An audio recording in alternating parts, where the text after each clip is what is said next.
Hi friends, good evening. Welcome to our channel fashion trends by మహా. Today's video ఈరోజు నేను oven cleaning ఎలా చేసుకోవాలనేది చూపిస్తున్నానండి. ఈ వీడియో ఎందుకు చేస్తున్నానంటే చాలా వరకు ఓవెన్కి సంబంధించిన వీడియోస్ ఏవి కూడా యూట్యూబ్లో తెలుగులో అవైలబుల్ లేవన్నమాట. సో తెలుగు వాళ్ళకి యూజ్ అవుతాయి కదా అన్న ఉద్దేశంతో వీడియో చూపిస్తున్నానండి. నేను కూడా ఓవెన్ తీసుకుని కొత్తలో చాలా సెర్చ్ చేసేదాన్ని. తెలుగు వీడియోస్ చాలా తక్కువనే ఉన్నాయన్నమాట. అందులో సపరేట్ ఓవెన్స్ ఉంటాయి. సో ఎల్జీ ఓవెన్కి సంబంధించినంత వరకు చాలా రేర్ ఉన్నాయన్నమాట. హిందీలో అయితే చాలా ఎక్కువనే ఉన్నాయండి. ఇప్పుడు క్లీనింగ్ ప్రాసెస్ చూసేద్దాం. ఇలా ఫుల్ ఆఫ్ లెమన్ తీసుకోవాలి. ఫుల్ జ్యూస్ స్క్వీజ్ చేసుకొని పెట్టుకోండి. అండ్ ఒక బౌల్ తీసుకొని మైక్రోవేవ్ సేఫ్ బౌల్ ఉంటుంది కదా, బౌల్ తీసుకొని హాఫ్ వాటర్ తీసుకోండి. అలానే హాఫ్ కప్పు, చిన్న కప్తో half cup vinegar, white vinegar అయితే యాడ్ చేస్తున్నాను. అలానే 1 ఫుల్ ఆఫ్ లెమన్ అనమాట. ఈ వెనిగర్ ఫ్లేవర్ది అదేం అవసరం లేదండి, నార్మల్గా క్లీనింగ్ పర్పస్ కాబట్టి. అండ్ ఇప్పుడు దీన్ని ఓవెన్లో పెట్టుకోవాలన్నమాట.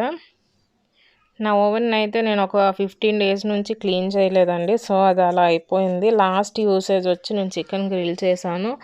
సో ఆయిల్ మసాలా అదంతా కూడా అలా పడిపోయి బాగా పాడైపోయిందనమాట. సో అందుకనే ఇప్పుడు వీడియో చేసి చూపిస్తున్నాను. ఇది నార్మల్ ఫుల్ హీట్ పెట్టుకొని 900 పెట్టుకొని 900 డిగ్రీస్లో 5 మినిట్స్ పెట్టుకుంటే సరిపోతుందండి. 5 మినిట్స్ ఇది బాయిల్ అవుతుంది కదా, లోపలి లెమన్ మొత్తం అంతా కూడా స్ప్రెడ్ అయ్యి మంచి ఫాగ్లా వచ్చి అంతా కూడా క్లీన్ చేసేదానికి ఈజీగా అయిపోతుంది అనమాట. ఇప్పుడు ఇది ఎండ్ అయిపోయిన వెంటనే మనం క్లీన్ చేసుకుంటే ఈజీగా మరకలన్నీ పోతాయండి. సో మళ్ళీ అది చల్లారేంత వరకు కూడా వదిలేయొద్దు, వెంటనే క్లీన్ చేసేయాలి. ఇట్లా వాటర్ బయటికి తీసేసి ఆ ప్లేటు స్టాండ్ తీసి క్లీన్ చేసుకోవాలండి. అండ్ ఈ వాటర్ను వేస్ట్గా పడేయకుండా సింక్ క్లీన్ చేయడానికైతే నేను యూస్ చేస్తాను అనమాట ఎవ్రీ టైం. ఎందుకంటే ఈ ఫ్రాగ్రెన్స్ అనేది దీనికి కూడా మంచిది కదండి. సింక్ దగ్గర చాలా వరకు పురుగులు, బొద్దింకులు అట్లాంటివి వస్తూ ఉంటాయి కదా.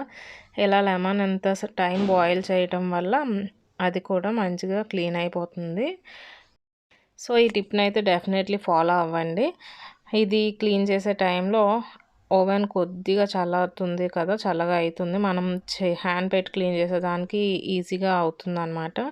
సో ఈలోపు నేనైతే సింక్ క్లీన్ చేసేసి మళ్ళీ ఓవెన్ దగ్గరికి వచ్చేసానండి. ఓవెన్ క్లీన్ చేయడానికి సపరేట్ లిక్విడ్స్ అంటూ ఏమీ ఉండవండి. మనం కిచెన్లో యూస్ చేసేది ఇది స్టీల్ వచ్చింది కాబట్టి నాకు బాడీ, నేనైతే ఈజీగా విమ్ లిక్విడ్ని యూస్ చేయొచ్చు అనమాట. అదైతే స్మెల్ కూడా బాగుంటుంది. బట్ నేనైతే లైజాల్లో కిచెన్ క్లీనర్ యూస్ చేస్తున్నాను, ఆల్ పర్పస్ క్లీనర్ అనమాట ఇది. దీన్ని యూజ్ చేయడం వల్ల ఎలాంటి స్టెయిన్స్ అయినా పోతాయండి. నేను కిచెన్లో దీన్ని ఆల్రెడీ స్టవ్కి వాటికి యూజ్ చేస్తూ ఉంటాను అనమాట. చాలా ఈజీగా పోతాయి. ఇప్పుడు నేను మీకు చూపిస్తున్నాను చూడండి. ఆల్రెడీ మనం లెమన్ వేసి బాయిల్ చేయడం వల్ల అండ్ ఈ లిక్విడ్ వేసుకోవడం వల్ల ఇలా ఈజీగా పోతాయి.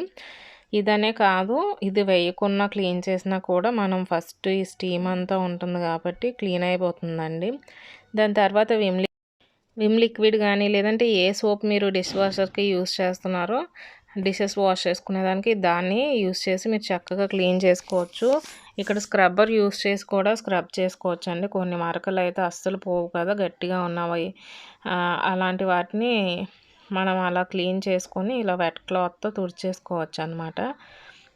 ఆ క్లీనింగ్ అయితే ఇలా ఈజీగా చేసుకుంటానండి. ఈ మరకలు అయితే పిల్లలు అలా టచ్ చేయటం వల్ల అండ్ మనం యూస్ చేసినప్పుడు కూడా ఇలా మరకలు పడుతూ ఉంటాయి కదా. దీన్ని ఎప్పటికప్పుడు నేను వీక్లీ వన్స్ అవుట్ సైడ్ అంతా కూడా ఇలా లిక్విడ్తో క్లీన్ చేసేస్తాను. అండ్ ఇన్సైడ్ కూడా 2 డేస్కి 3 డేస్కి అలా చేసుకుంటే బెటర్ అండి. మనం ఎంత ప్రైస్ పెట్టి పర్చేస్ చేసిన తర్వాత వీటిలోకి వన్స్ ఎనీ ఇన్సెక్ట్స్ అనమాట, బొద్దింకలనే కాదు ఏ చిన్న పురుగులు వెళ్ళినా సరే అది చాలా ప్రమాదం కదండి. ఇది ఫుడ్కి సంబంధించింది కాబట్టి సో చాలా కేర్ఫుల్గా దీన్ని అయితే క్లీన్ చేసుకుంటూ ఉండాలి. వీక్లీ వన్స్ డెఫినెట్లీ క్లీన్ చేయండి. మంత్లీ వన్స్ ఇలా డీప్ క్లీన్ చేసుకుంటే సరిపోతుంది. అండ్ వన్స్ దీంట్లోకి కనుక పురుగులు వెళ్ళినట్టయితే హోల్స్లోకి, వాటిని ఇంకా మనం స్టాప్ చేయడం కష్టం అండి. చాలా ప్రాబ్లం అవుతుంది అనమాట. సో ఎంత ప్రైస్ పెట్టి ఐటెం తీసుకున్నామంటే దాన్ని డెఫినెట్లీ మంచిగా యూస్ చేసుకోవడానికి ట్రై చేయాలి. సో మీకు ఈ వీడియో నచ్చింది, యూస్ఫుల్ అనుకుంటున్నాను. ఓవెన్కి సంబంధించిన వీడియోలు కానీ టిప్స్ కానీ అండ్ ఓవెన్ కుకింగ్ వీడియోస్ కావాలనుకుంటే కామెంట్ సెక్షన్లో చెప్పండి ఫ్రెండ్స్, తప్పకుండా నేనైతే చేస్తాను. అండ్ ఈ విధంగా క్లీన్ చేసుకొని ప్లేట్ కూడా పెట్టేసుకున్నానండి. ఇప్పుడు దీన్ని క్లోజ్ చేసేసుకున్న ఒక్కసారి ఆన్ చేసి వర్క్ అవుతుందో లేదో చెక్ చేసుకోవాలి. క్లీన్ చేసేటప్పుడు ఎప్పుడైనా వెంటనే మనం క్లీనింగ్ అయిన తర్వాత ఒకసారి పవర్ కనెక్ట్ చేసి చెక్ చేసుకోవడం మంచిదండి. ఆ తర్వాత నేను దీన్ని క్లోజ్ చేసేయకుండా అలా ఓపెన్లో ఉంచాను. ఒక 1 అవర్ 1.5 అవర్ ఓపెన్లో ఉంచుకుంటే కంప్లీట్గా డ్రై అయిపోతుంది. అప్పుడైతే మనం క్లోజ్ చేసేసుకోవచ్చు అనమాట. అలా వదిలేకున్న ఓవెన్స్ని వీక్లీ వన్స్ అన్నా సరే యూస్ చేయడం మంచిదండి. అండ్ చూసారు కదా ఎంత నీట్గా అయిపోయిందో. ఇప్పుడైతే చాలా ఈజీగా క్విక్గా 5 to 10 మినిట్స్లో మనం అయితే దీన్ని క్లీన్ చేసేసుకోవచ్చు అనమాట.